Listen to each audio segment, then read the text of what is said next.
Hello everyone, welcome to Needles, Thread and Little Betty. My name's Mandy. This little scruffy thing is Little Betty. We're coming into December. At the moment we're about a week away. By the time you see this it will be December. So the nights are drawing in here in the UK. It's obviously a lot colder, although the sun is beaming today. And it's kind of the time of year where you're prepping up for the big day. You're sitting down relaxing in the evening, probably earlier than you would normally, in better weather, with your movies. And what better way to sit down and get cozy watching movies than wearing your Christmas pyjamas? So that's what we're going to be doing. I've picked out some Christmas fabric. And you're going to sit there a minute, little Betty.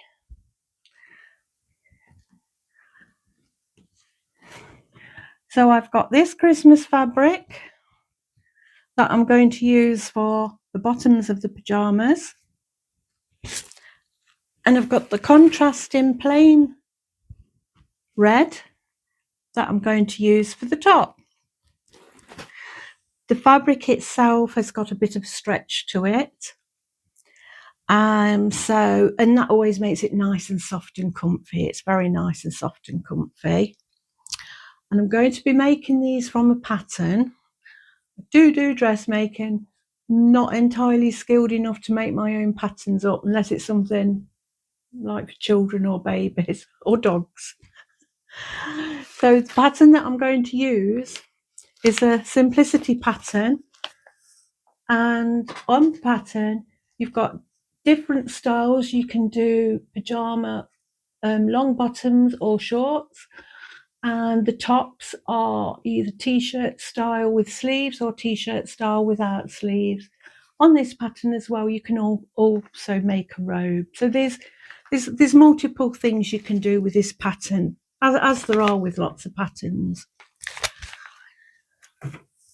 So what I normally do when I'm dressmaking with any patterns is once I know the size that I want to do, and you measure your size. You don't go by the shop size, you go by your measurements, because you'll often find that most patterns sizes are different to what they are in the shops. For example, if you're a size 12 to 14 in the shops, that might be more of a 16 to 18 in the pattern. So always measure yourself and go with the measurements according to the instructions on the pattern.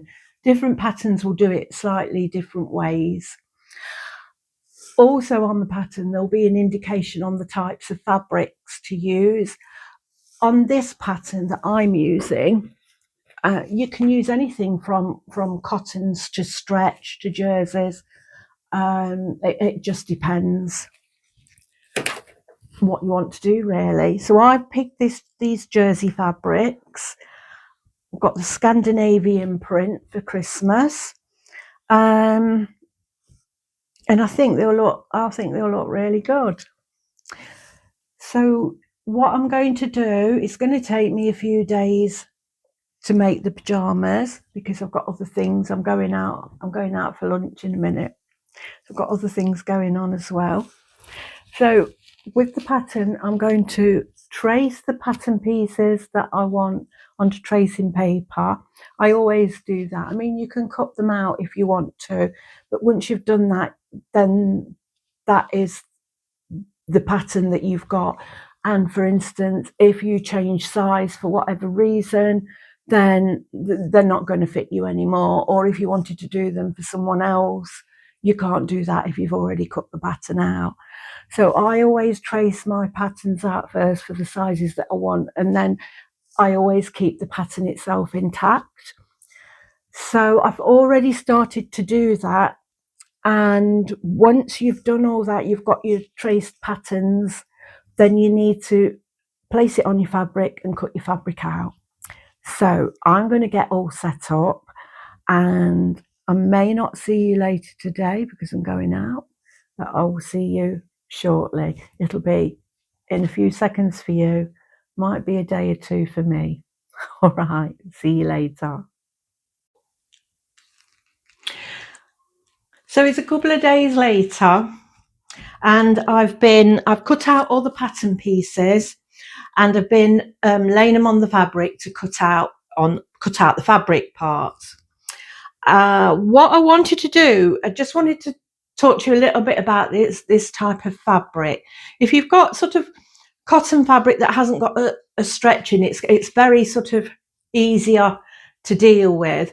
But when you've got a bit of a stretch, I mean, this is a terry stretch t-shirt material fabric, lovely and soft, perfect for pajamas, but a pain to work with. So I just wanted to talk to you a little bit about this. I mean, obviously, if you're used to using stretch fabrics, then you'll know all this. You'll probably know more than what I do, but I'll just tell you about my knowledge of working with stretch fabric.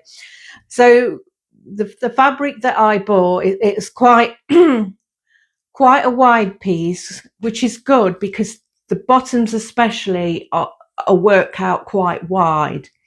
And so what I've done is I've laid it out on my big table so that it's wide enough to fold over. Because what you sometimes find is with fabric that's a little bit slippery, which this stretch fabric is, it'll tend to sort of move all over the place, and you need to have it quite flat and straight, which you do with other fabric as well. But this fabric will move if you don't sort of have it pinned down and level. And the other thing is, if the area, the surface that you're cutting it on, it could sort of go over the side a little bit. If it's sort of cotton fabric that hasn't got a stretch, it'll just sort of stay there. But this won't, it'll slink its way off. I hope I'm making sense with all that. So I've used the big table. I've already cut out what I need for the bottoms. So I'm just on the t-shirt top now. And what I've done, to ensure that obviously I've got enough fabric for what I want to do, and this is quite wide, I've folded the fabric. Normally you kind of fold it in half with the grain line going down the middle. But this time I've folded the ends over to the middle, and I've put my pattern pieces on each side, because these, for the tops of this, these need to be cut on the fold. And obviously if you're doing it on the fold lengthways, you'd have quite a lot of fabric that's kind of like going to waste, so unless you've got something else you want to make with it, and that's not on the fold, so you'll have strips of it. So again, I hope that makes sense. So this is what I've decided to do. So I've been pinning out the top parts of the t-shirt, and I've put in lots of pins. When it's kind of slippery like this, you need to put lots of pins. You can use pattern weights. I've got pattern weights, but I've just chose to put lots of pins in. When you're using stretch fabric as well, with pins, you need them kind of nice and sharp and slim, because if you're not careful, what it can do is can leave holes in the fabric, and we don't want holes in the fabric. So I've got some, these are, I can't tip that upside. Let's put the lid on. Pins everywhere. These are glass head pins, and they're extra fine and quite small. So anything like that would be great. And a nice pair of sharp scissors. These are my dressmaking scissors, well, fabric cutting scissors really. You don't want anything that's a little bit blunt, because as you're cutting this, again, if you're not careful, it can move, and if it moves, you're not going to have the shape that you want, the size that you want. And that, when you're doing your seams, even a slight few mil can sort of can kind of hinder the size that you want. Words mixed up again. So yeah, I'm going to start cutting these bits out, and again, just being very careful. You can use a rotary cutter if you want. I'm not very good at going around corners with rotary cutters. I use a rotary cutter quite a lot, and I've got different size ones. I've got the 45mm and the smaller ones. I don't think I've got the bigger ones, the 60mm, but I'm not that skilled. It's probably not enough practice. I mean, the more you do something, the better you get at it, don't you? So maybe I need to practice more. But I'm using the scissors for this. Obviously, if you are using a rotary cutter, make sure you've got your cutting mat underneath. Don't be doing it on your best table. I'll be in the bad books if I did that. Not only with my husband, but with myself. So yeah, so I'm going to cut these out, keeping it as flat as possible. And once I've cut them all the pieces out, we can start the sewing. One more thing to mention, why it's in my head, is any dressmaking fabric, I always pre-wash before I use it. There's always a slight shrinkage in fabric, depending on what the fabric is, depends on the amount of shrinkage. Usually when you buy fabric, it'll tell you about that, about what the shrinkage is. Doesn't matter so much if you're doing quilts or crafting projects, because you know, if your whole quilt shrinks a tiny bit, you're not really, it's not going to make much difference. But if you're making clothing and it shrinks, it's not going to be the size that you want. So I always pre-wash anything I do with making clothes. I've just done this on a cool wash, because once I wear the pajamas, I will be washing them on a cool wash. But it's best to wash it on the wash that you would the clothing that you're making. For instance, if it's kind of like a cotton or a linen, you can wash it on a bit of a higher wash. But yeah, so use the wash that you would normally use for it. Okay, so I'll get cutting out, and I'll see you once I've got all the pieces and we're ready to start sewing. One other thing I wanted to mention, I forgot to mention a minute ago, is that when it does tell you on the back of the pattern anyway, how to cut your fabric out. But one of the key things to remember is you place your fabric, your patterns on your fabric according to the grain line, and the grain line is how it kind of goes down the middle once you folded your fabric over. So, for example, on this piece of spare, if you look at your fabric, you can kind of see, you probably won't be able to see on the camera, but you can kind of see where the grain line is, and it's the kind of like the vertical lines down the fabric. So once you fold your fabric in half, you cut off what you want. For example, if you've got 2 meters of fabric, where your selvage edges are, which are the edges of your fabric, not the piece that's been cut, you fold that in half. The grain line goes down from the ends that have been cut. Does that make sense? It will explain that on the back of the pattern. Once you get the pattern, and if you've done dressmaking before, you'll know this. You have a sheet inside, and it has all pictures of layouts for different types of fabric and different sizes of fabric. Okay, what you will find on your pattern pieces are, they'll have an arrow. Can you see that arrow? They'll have an arrow like that shows you the direction where the pattern needs to go on the grain line, because for some pieces it'll be at a slight angle. Sometimes when you make skirts and things, they kind of go on the bias, so the grain line can be in a different place depending on the pattern piece. Okay, so just don't assume that because your fabric's folded that way that your patterns are going to sit in line. Just go with the grain line that's on the pattern piece. Hope that makes sense. Okay, so I just wanted to let you know that. I will put, for the pattern that I'm using, I will put the number, because it's a simplicity, but I will put the number in the description so you've got it if you want to use it.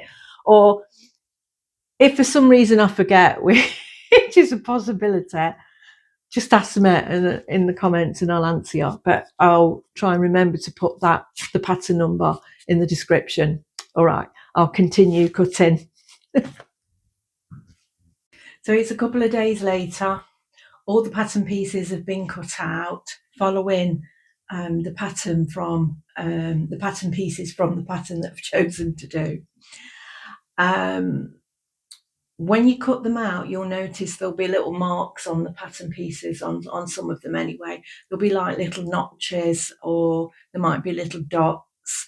It's important to mark those on your fabric before you take the pattern piece off the fabric that you've cut out, before you unpin it.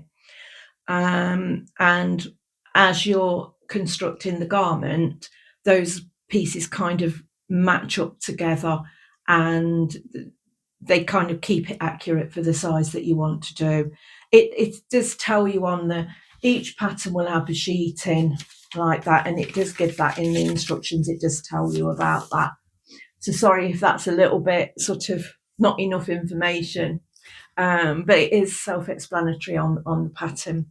So I've cut out all the pieces that I need for the top and the bottom of the pyjamas, and I'm going to start sewing the bottom of the pyjamas first.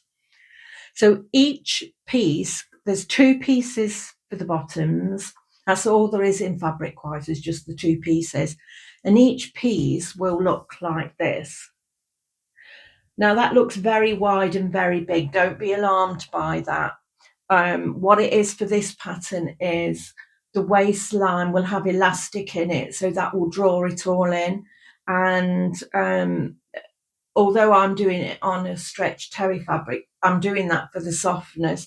These are not a stretch, these are not skin tight, these are kind of loose, baggy pyjama bottoms basically, which for me, I prefer. I don't like anything tight when I go to bed. So I like to have my pyjamas a bit baggy and a bit loose, so they don't feel so constricting. That's just my preference. You do it to the size and to the design that you want. But anyway, so to construct the bottoms, you've got the 2 pieces, and what you need to do with each piece, and let me make sure I've got this the right way up. That's it. With each piece, you need to fold it in half lengthwise.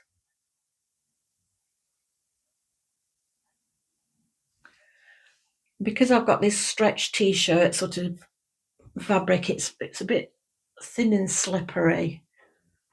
It's a bit awkward to hold up, but practice makes perfect. So you fold it in half lengthwise, and what we're going to do is pin from the crotch of the pyjamas all the way down to the bottom of the leg. Okay, just hold that in place. There is a notch, as I've just told you about, near the top. If you can see that, there's one on each side of the pyjamas. So you just need to make sure that you match those notches up. Where you've got notches, I always pop a pin in where the notches are first before I pin the rest of it. So I know that part's accurate and stable. And then you just need to pin all the way along. And once you've done that, what we're going to do is just sew all the way down that seam line. Okay, with most dressmaking patterns, and certainly in this one, it's a 1.5 centimetre. It's not 1.5 centimetre at all. Yes, it is. It's 1.5 centimetre, a 5/8 of an inch seam allowance. Okay, you question yourself, don't you, when you do things all the time and you're trying to explain.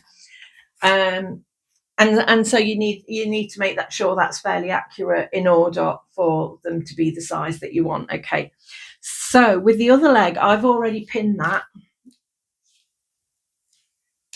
from the crotch down to the bottom of the leg. So I'm just going to go over to the sewing machine and we're going to sew down that seam. Okay, now with your kind of your cottons and your non-stretch fabrics, it's a pretty simple, easy stitch to do.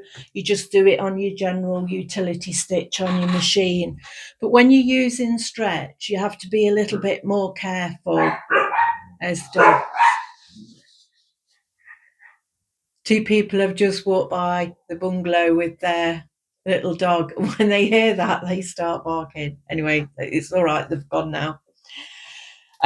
Yeah, so with a stretch, you need to be a little bit more careful. So the first thing that I've done is I changed my needle to using a needle for a stretch fabric. If you use a normal needle, kind of the universal needle for sewing fabrics without a stretch, if you use that on a stretch, sometimes it doesn't always catch, and your stitches can, when you stretch it, your stitches can kind of pop open. So you use a special needle, a stretch needle or ballpoint needle, sometimes they're called. I don't know how that works exactly. All I know is that it will pick up the stitches that you need to do. Okay. If somebody knows why that is, pop a comment in, because I'm not sure how that works, but that's what it does. And I have sewn with stretch fabric before, so I know that it works. The other thing is you need to think about the type of stitch that you're doing. So again, if you're just doing your normal straight stitch, that can just pop out. It can miss stitches. It doesn't allow for that stretch.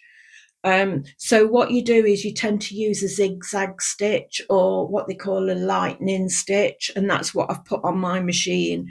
So I've got my stretch fabric needle and I've got my lightning stitch ready to go down the seam, and because it kind of goes like that, it just allows that give for a stretch fabric.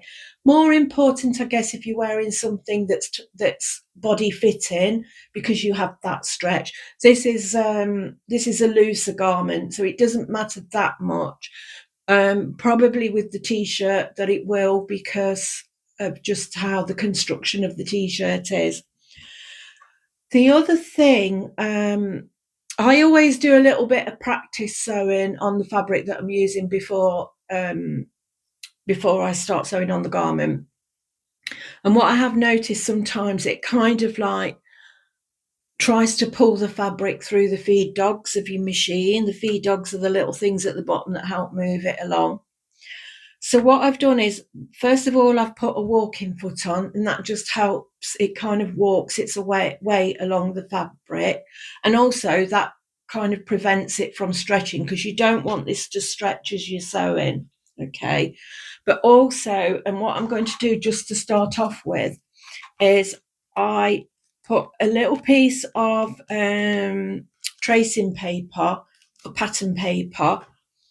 I just put that underneath the first part. Just tear that in half. I only need a little piece.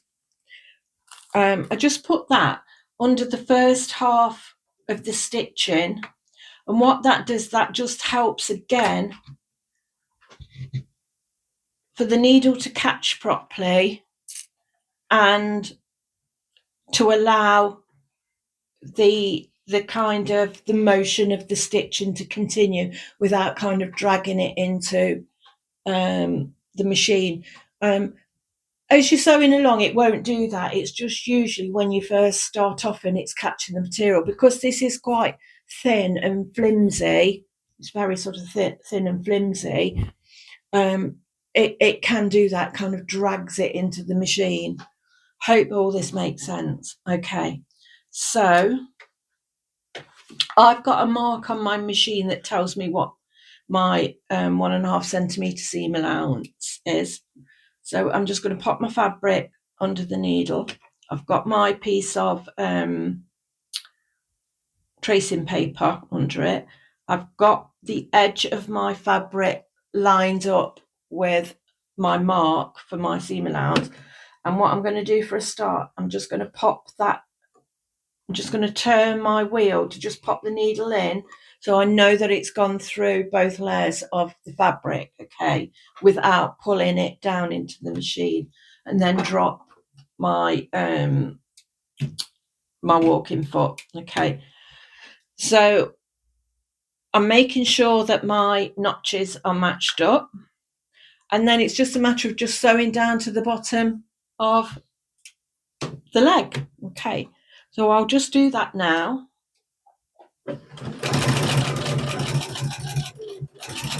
You don't want to go too fast with this either, because again, it might be just me being overcautious, but I'm just mindful that if the fabric gets dragged in, it's going to make a hole in it, and I just want to make sure that it's as neat as possible.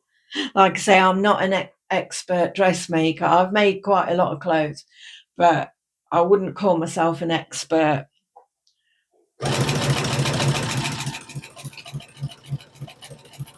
I'm certainly not an expert at using stretch fabric.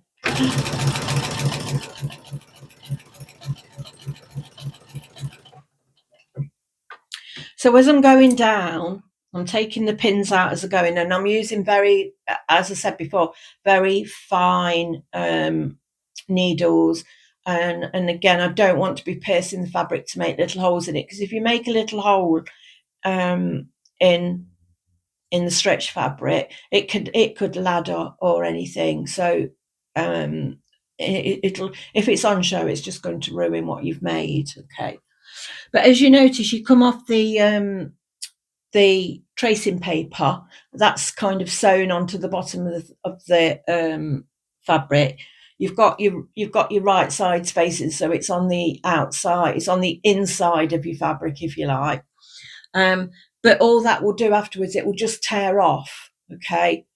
Just be careful when you tear it. You don't want to pull it and pull them stitches. It shouldn't do, but you just tear it away, and that will be fine.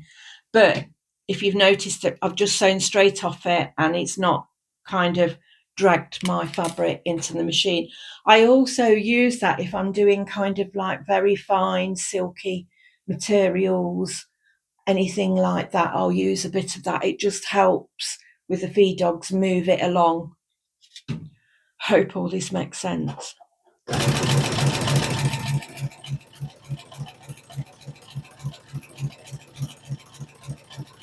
Nice and slow, taking my time with this, making sure that as your fabric goes along, you're not pulling it or stretching it in any way. You just need it to be sort of nice and loose.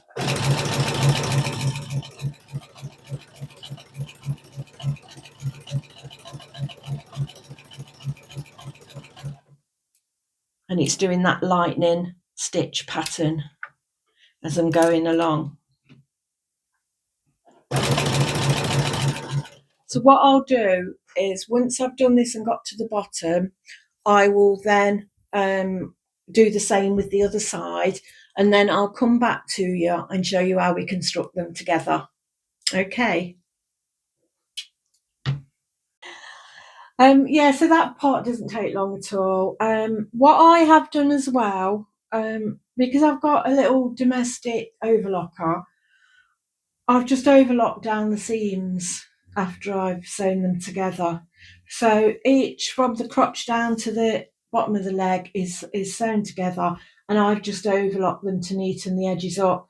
Now, if you haven't got an overlocker, that's fine. You can zigzag them together at the seam. I mean, this fabric, this is a spare piece.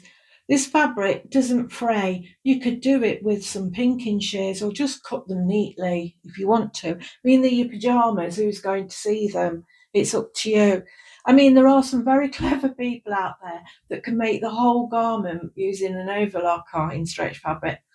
I'm not one of those people. I might do a class or something and learn how to do that, but I've just mastered how to thread it up without the instruction book. So yeah, I don't use it that often, but yeah, it does make a nice neat finish. So I've done both of the legs with that. So to put them together, what you need to do is, I've just got to try and remember this, right sides together. You need to put one leg inside the other leg. So I'm just going to turn one of these because we need them right sides together. Otherwise, we're going to end up with odd legs. Just put them in one inside the other, obviously with the tops at the top together, both tops together. Have I done that right? Yeah. So right sides together.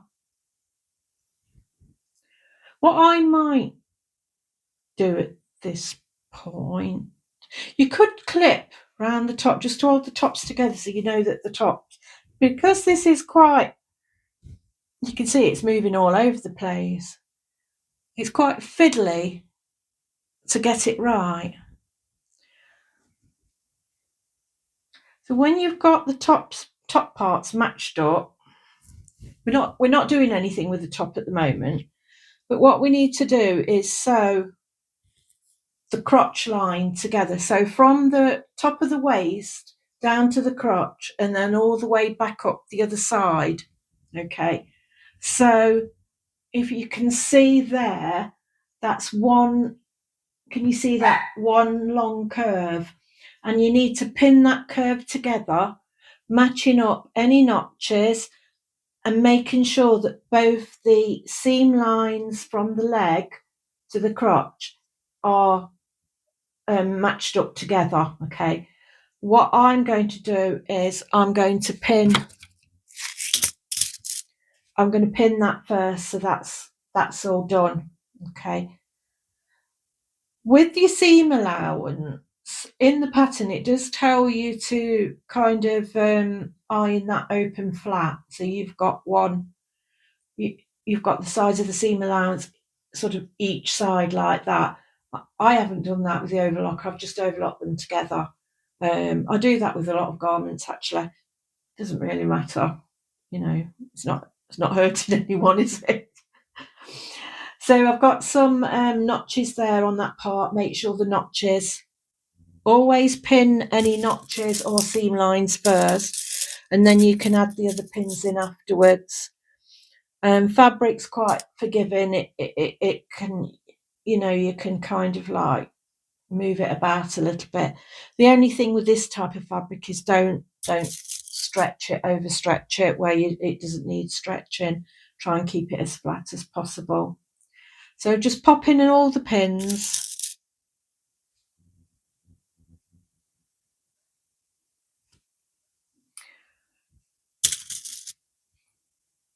Some in the bottom as well, all the way around the curve.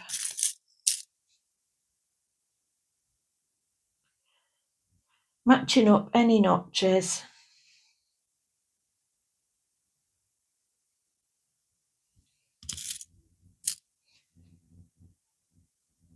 Right up to the top, to the waistline.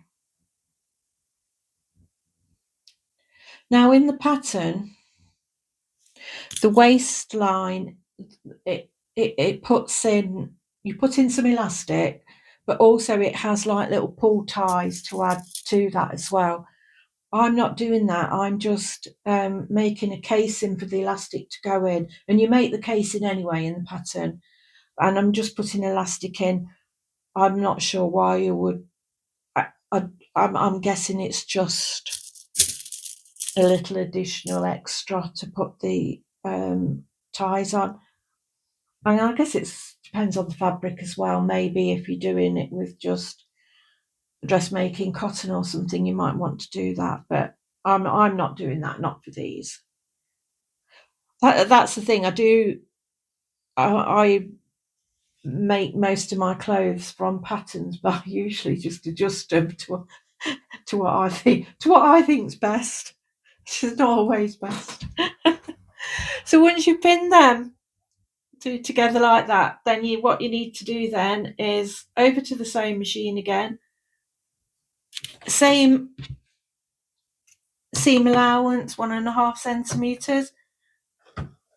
I'm going to put, because I noticed then when I just put the pin in, when I turned the handle to put the needle in, it did pull the fabric down a bit. Again, that's when you start off. So I'm going to put my little piece of pattern paper, spare pattern paper underneath just the edge of it, just to catch it and stop that from pulling the fabric in. That's it. And the needle goes in beautifully then. That's my walking foot down. I always keep my little pin thing next to me so I can take the pins out. And away we go again. So seam line all the way around that curve. If you want to finish the seams off, neat them up any way that you prefer. I will go around with the overlocker again. And then once I've got to that, I'll come back to you, because then we'll be on the casing to put the elastic in. All right, I'll see you in a minute. So once you've done that middle seam and you've neatened up the edges in whatever method that you want to use, we're then ready to make the casing. If you just, I've put some pins in this already, you just hold them up. At the moment, they look like clown pants, so they will look very big. Don't be horrified, they just will. So we need to do the casing. So around the top where the waist is, what you need to do is fold it over depending on the size of the elastic that you're using. Now in the pattern, I think it's something like 12mm, 1.2 centimeters, and that's what I'm using, because that's what I've got anyway. So the casing needs to be bigger, and you need to allow enough to fold it over, but also fold it under again a little bit, just to neaten off that seam. One of the dogs has got a squeaky ball. Yeah, okay. I don't know what to say about that. So in the pattern, it tells you around 2.8 centimeters to turn on under, and that's roughly what I've done. So basically, where the waistband is at the top, you need to fold that over, give it a bit of a press. When you're pressing stretch fabric, just be very careful. Just do it on a cool iron, and just be very careful. Don't go scrolling your iron along, because that will stretch the fabric. Okay, so just give it a bit of a press to neaten it up, put some pins in, and once you've got it folded over and then folded over again so that the seams are neat, we need to then sew that down. Okay, so back over to the machine, little bit of tracing paper. Try the tracing paper trick, see how you get on with it, and let me know. It always works for me, but sometimes I am a bit overcautious. Now, when you're sewing round the seam, when you're sewing this round, what you need to do is leave a little bit of a gap in the seam. So probably about an inch, maybe 1.5 inch gap in the seam, because what we need to do then is we need to thread the elastic through the casing. So just leave that gap, otherwise you're not going to be able to sew that through. And once the elastic's in place, we'll then sew that little gap up. Okay, so decide where you're going to start. I'm just starting, I've just got the pin stuck there. I'm just starting at one of the seams that we've already got there, and just down a little bit so I can leave that gap. Got my little bit of tracing paper. Now when you're sewing, you need to make sure that your needle is close to the edge of the underfolded part that neatens off your seam on the inside. Okay, so just sort of if I can show you, I've just got a bit of the waste fabric here. So say if that's your seam folded over, and then you've got the lip of that underneath, so that it's neat. You just need to sew along this edge here, okay, because you need to make sure you've got that gap for your elastic to feed through. So don't think, oh, I need to do it on this seam allowance. You don't. Okay, so again, needle in, make sure your needle goes through all the layers of fabric, and it will be a little bit thicker this time because you've got those folded over bits. Get my pin pot ready to pop my pins in, and again, just put your feet, your walking foot down, or whatever foot you're using, and again, just gently sew. Now, what I've noticed with this stretch fabric, it kind of, even though you've pressed it, kind of unrolls itself. So I've got a pair of tweezers it, and I just sort of lay it on just to lay it flat to help guide it through, because you're on the edge of that casing seam. The two sides of your walking foot, one side's not going to be on it, so it doesn't hold it down. So it's just a tip. If it was cotton, it'd iron flat and that would be the end of it. But this fabric's just tricky. Why did I start it, you think? Okay, so, and that's it. Again, I'm using the same lightning stitch as I used before. And I'm just gently, I'm not stretching it at all. I'm not pulling it. I'm not pushing it through with the tweezers. I'm just lying the tweezers on it and moving them along just to keep it flat. Okay. So you need to sew all the way round until you come back round again, but making sure that you leave that little gap to feed your elastic through. So I'll get on with this and I'll come back to you shortly.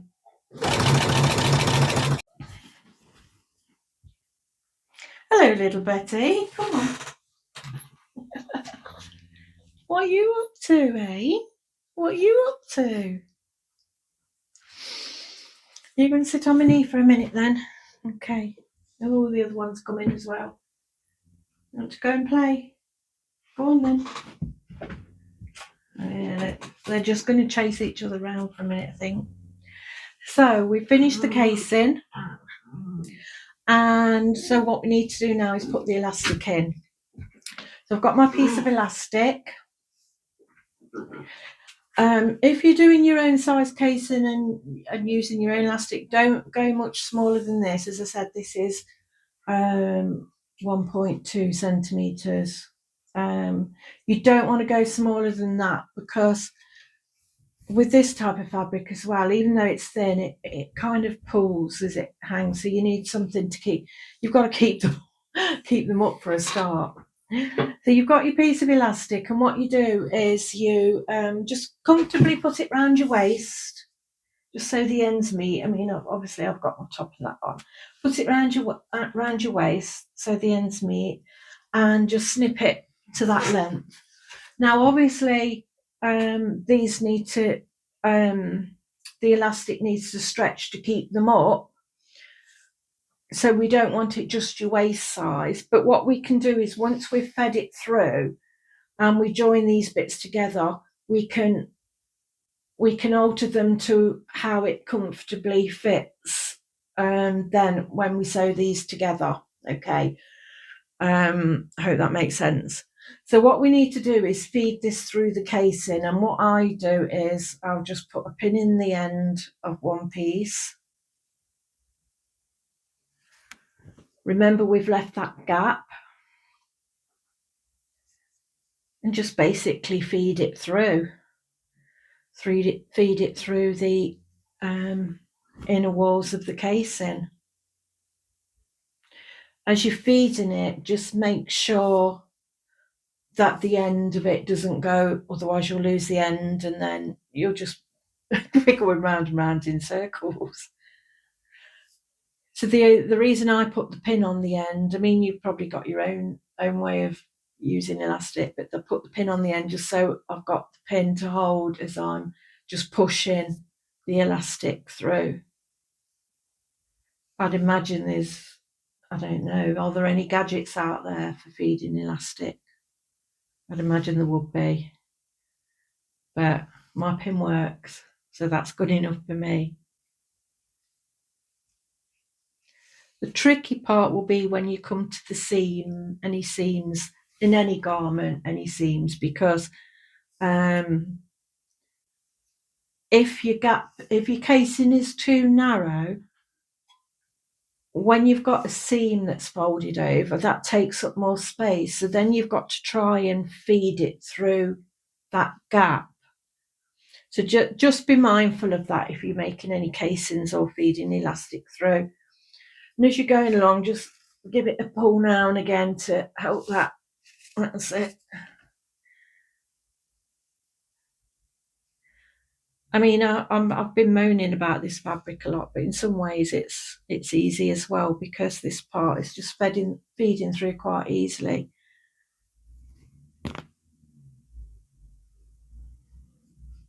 Nearly there.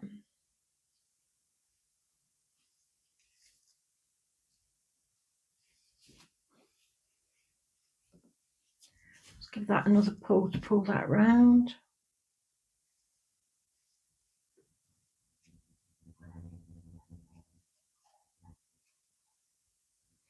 And then you get it through the other end. And just give it a gentle pull.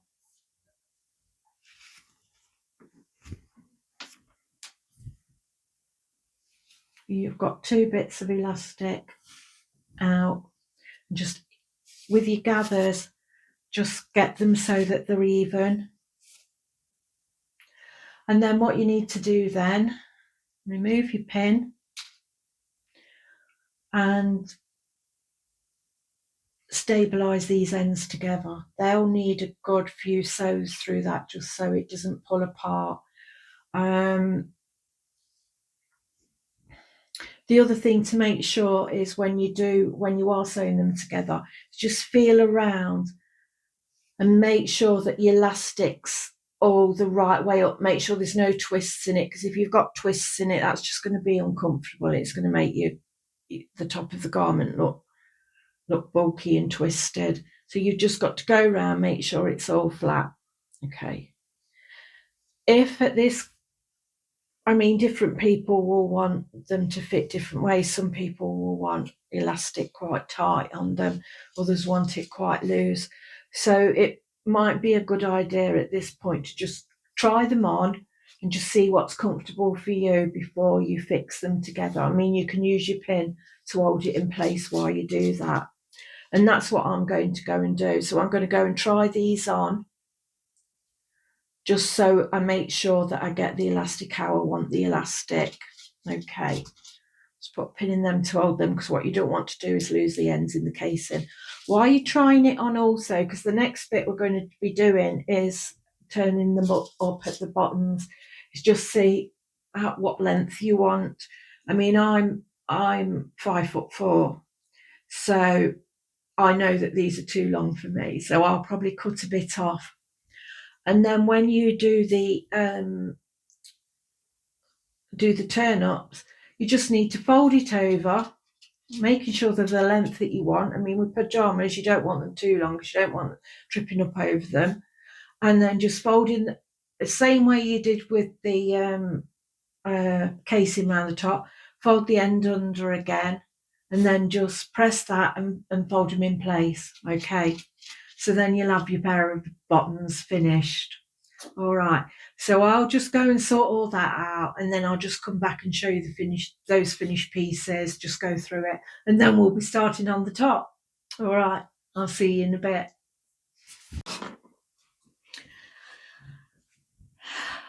I finished the bottoms. They're all done. I tried them on, they fit. Hem them at the bottom so they're the right length that I want, nice and loose how I want them. Obviously, if you want them more fitting, then that's fine, just make them more fitting.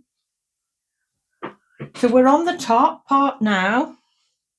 There's 6 pieces all together for the top. So you've got the front and back, which are cut on the fold.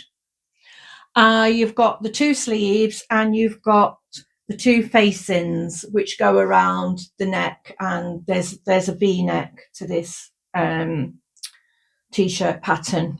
Okay, you also cut out interfacing to match the 2 facings as well. So what I've done, I've started off, I've already attached the front to the back via the shoulder seams, and I've neatened the seams up with the overlocker, so that part's done. Remember, all the instructions are on your pattern. I'm just showing you little bits that I probably do a little bit differently, but it's entirely up to you. So I've already ironed on the 1 piece of facing, so the interface into that, and then I've got the second part which goes around the back of the t-shirt. Remember the cut on the fold, some parts are cut on the fold, so that's the shape of the back part, but when you open it up it's a curve. Okay, so what I need to do next is iron on the interfacing to this part, attach this part to that part, and then we're going to attach it to the top. Okay, so my iron is on. I'm just using, bring it over here so you can see, I'm just using a cool iron and no steam on this for the interfacing. Now on the pattern it tells you to cut the interfacing out on the fold to match the facing part that you're doing. I don't tend to do that. What I do is I use one of these, this is like an applique mat, so I use one of them. I put the piece that I'm going to attach the interfacing to. Sorry, I've got a dog rolling around on the floor, if you can hear some strange noise in the background. Okay, just place that open onto the little mat. So what the mat does, it protects your ironing board from anything sticky, because this interfacing I'm going to place on top. I've just cut a piece out. I'm just going to place on top of the facing with the rough side, which is the sticky side, down onto the wrong side of the fabric. Luckily for me, this fabric is the same both sides, but if you've got something with a pattern on one side, it needs to go onto the wrong side of the fabric. So all I'm going to do is just gently place that on top, and with my heated iron, is just gently hold it over the pieces just for a few seconds. You don't want to rub the iron along the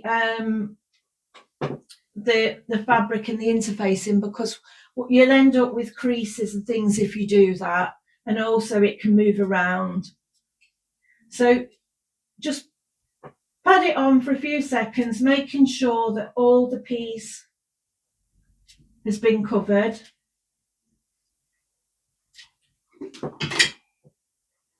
And then what you could do then is just peel it off your mat like that, and then cut the shape out. What I found in the past is if you do it so you cut the interfacing out first, just find my scissors, I don't know what I've done with them. Here they are. If you do it so you've cut out the interfacing first, I've just got a little bit sticking up there, 1 second. When you come to iron it on, it doesn't always tend to fit right, or I don't know if the iron stretches it slightly or what, but it's quite hard to get quite accurately onto the facing shape. So I mean, there's a little bit of wastage with doing it like this. But if you just try and stick as much as you can to the fabric shape that you're ironing the interfacing onto, there shouldn't be too much. So we're just going to cut that out now. Nice and gently. Hello. I've got my collie dog. I don't know if you've... I spoke about in the last video that I did, which was more of a chat, and I was knitting some socks at the same time. I introduced the dogs a bit more. So you probably didn't see her on that one either, because she kind of keeps herself to herself. She doesn't like playing with the other dogs much. She does occasionally, but she's not a well dog. She's got diabetes, so she's not always feeling the best. But today, for some reason, she's hanging around, so that's nice. So I'm just finishing off cutting out this piece.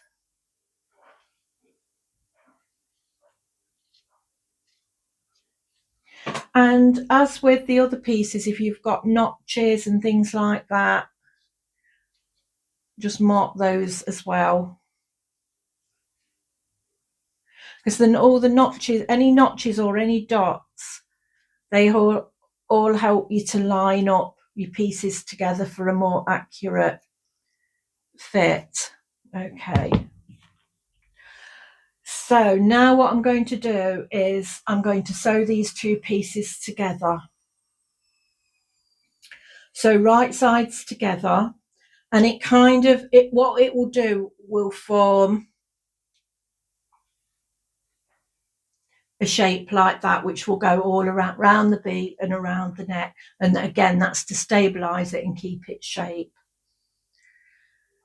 So the same seam allowance on patterns, it will tell you if you need to change the seam allowance. Sometimes it might say, I don't know, for whatever reason, you might need to do something a bit closer or a bit wider. If you're doing top stitching and things like that, it won't be on your seam allowance. But if it doesn't tell you any different when it tells you to sew things together, you just stick with what it's initially said there. And on this pattern, on most patterns, it's 1.5 centimeters.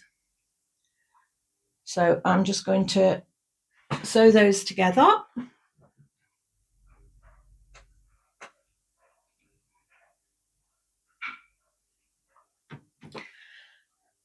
Again, it's on my, just pop my needle in. Again, it's on the same lightning stitch that I've been using.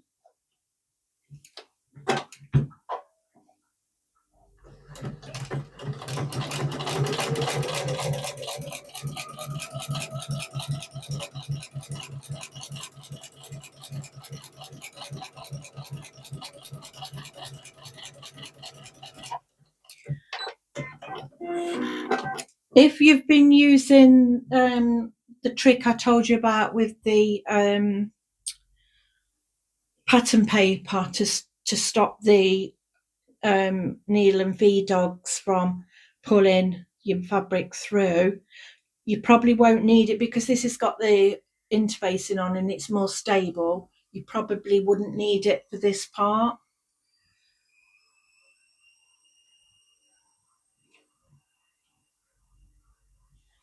Just do the other one. Needle in. 1.5 centimetre mark.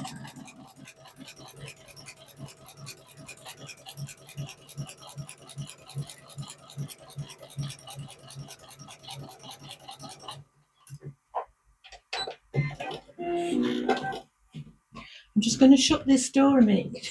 My washing machine.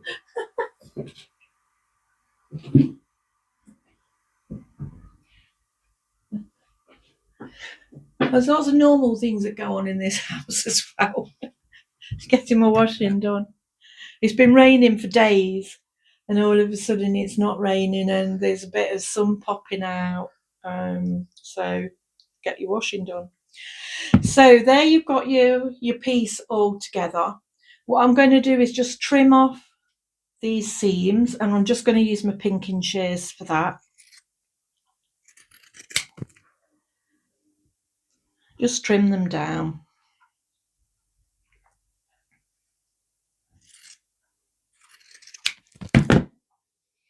And then you can just iron them flat open. Just for this part, just open them flat like that.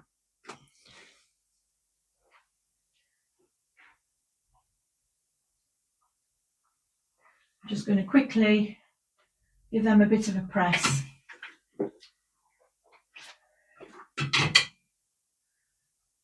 Normally, if I'm sitting down and I'm doing a bit of pressing, I lower the ironing board. But I was kind of rushing around a bit today to get set up, so it is what it is. I think someone's walking by. 1 second. Go on out. Go on.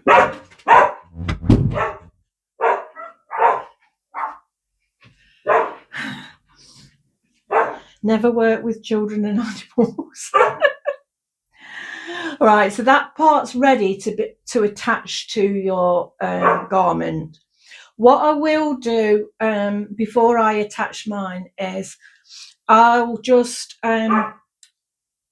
neaten the edge up all the way around. And this is the edge that you're not going to be sewing, because you're going to be sewing the inside edge to your garment, but the outside edge, it's kind of just like a bit of a flap there.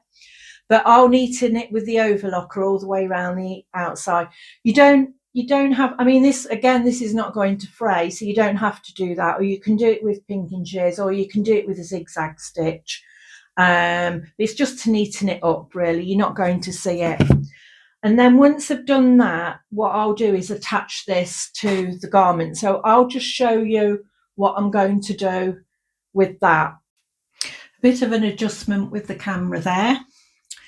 And yeah, so I've, as you can see, I've gone all the way around the outside of this facing. I've pinned it in place, remembering the back and the front. I mean, with this, obviously, it's a V-neck, so you'll know what's the back and what's the front. And again, we're going to sew around the centre of this on the seam allowance. I've put some, I hope you can see that, some little chalk marks as a guidance, because we really want this to be very accurate. And when it comes to the V at the bottom, we need to make sure it kind of sticks to the seam allowance, and then if you mark it, the lines will make a cross at the bottom, so you know where the point is. It's important to get that correct.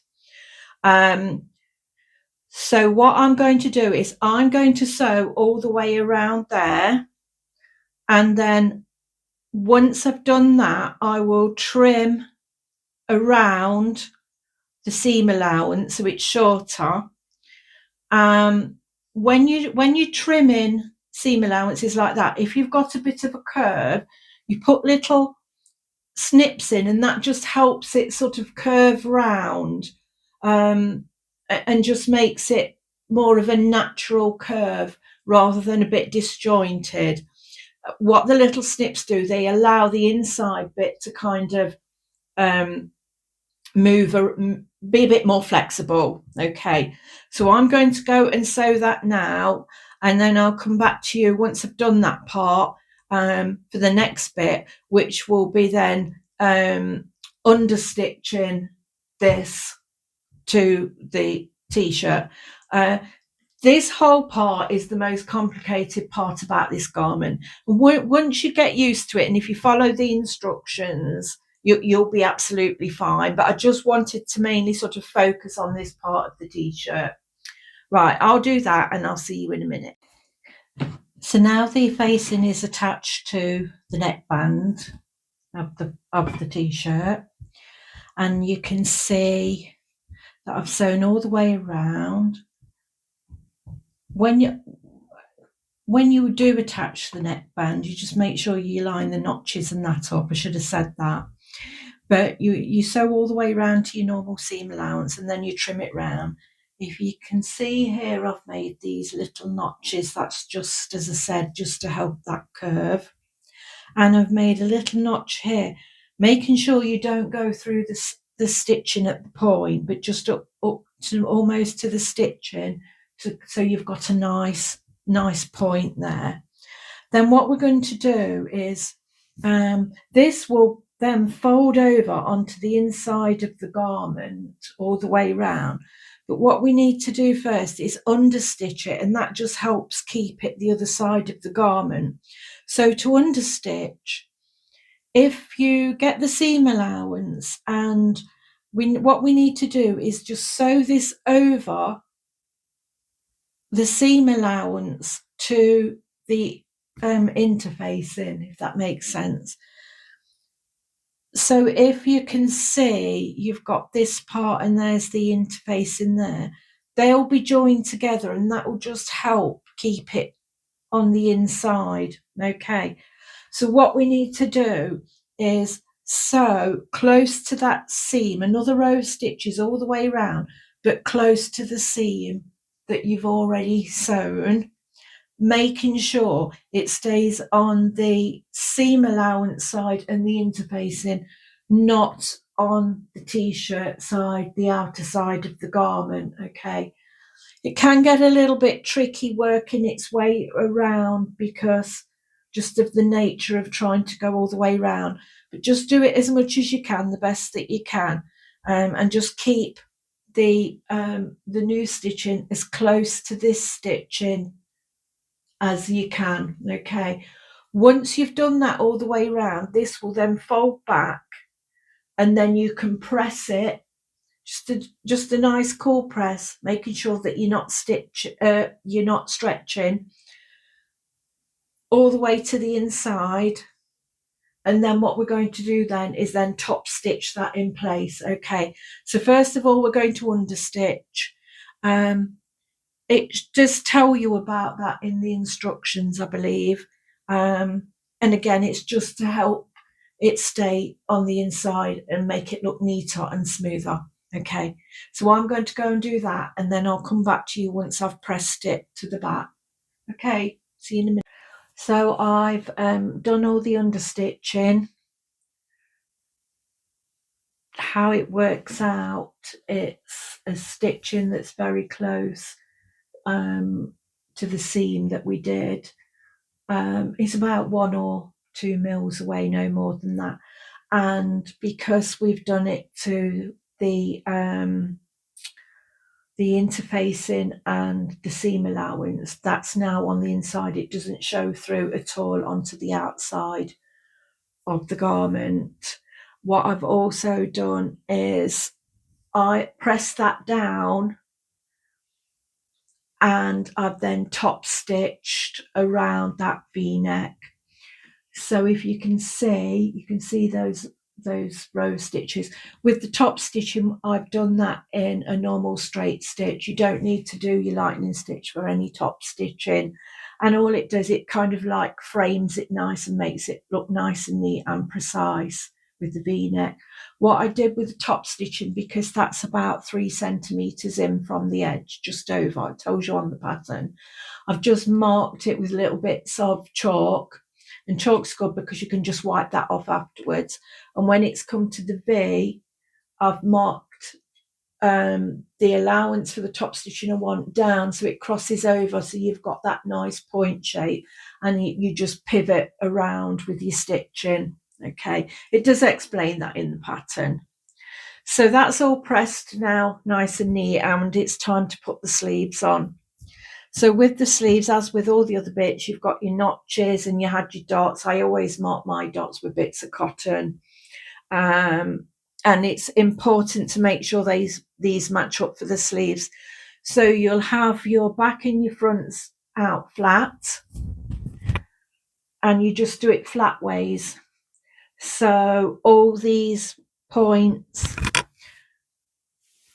you attach right sides together. So your top seam, your shoulder seam, that will go with the middle mark of your sleeve.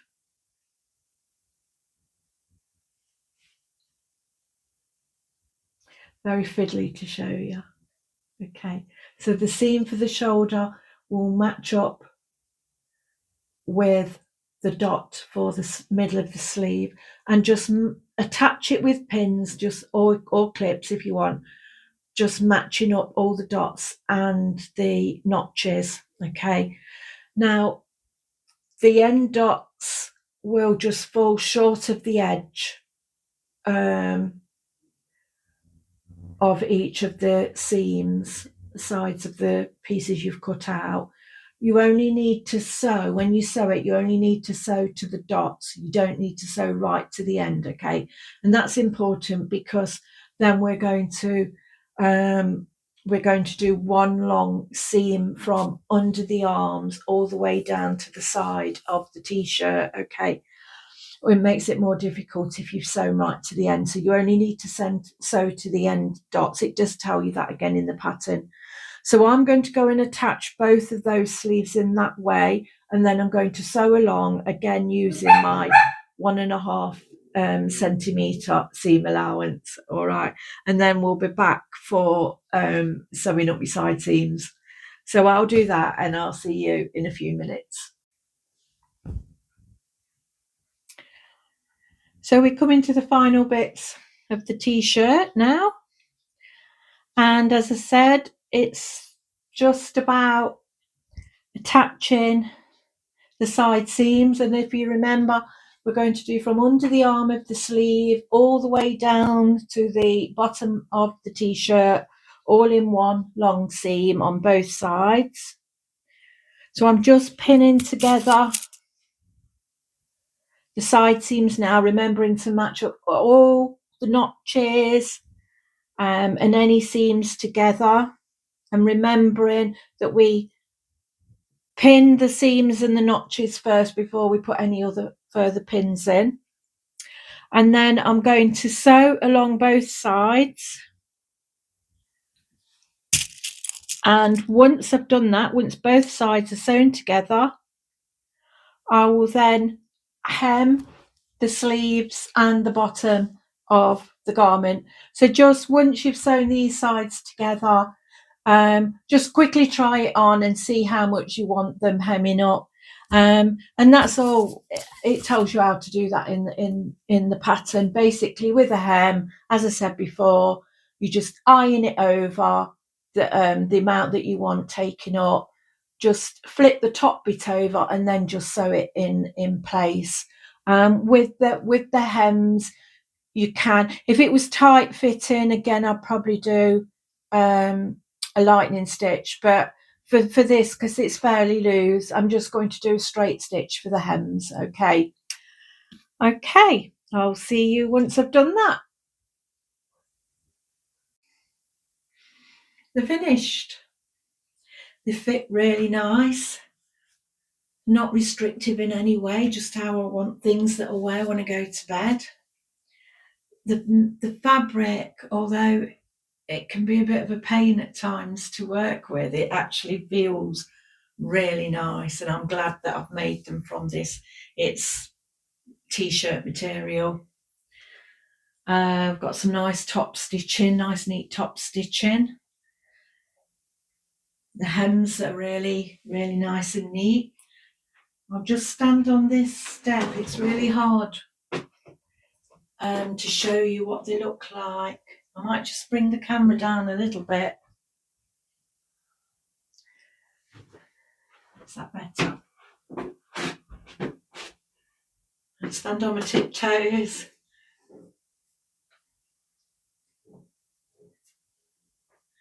Lovely.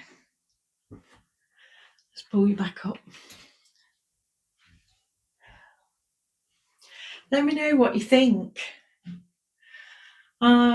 Yeah, so This will probably be my last video now before Christmas. I might do a short or maybe even a couple of shorts before then, because there's only a couple of weeks left and it's, as you know, a very busy time of year. So if you like the video, give me a thumbs up if you want to. Think about subscribing, that'd be brilliant. And there's an alert button that you can press so you don't miss any other videos. You'll get a notification when they come through. Put any comments in. If you want to ask any questions, that's absolutely fine, and I'll try and get back to you as soon as I can. The last thing I want to do is just wish everyone a very lovely Christmas, and I'll see you in the new year.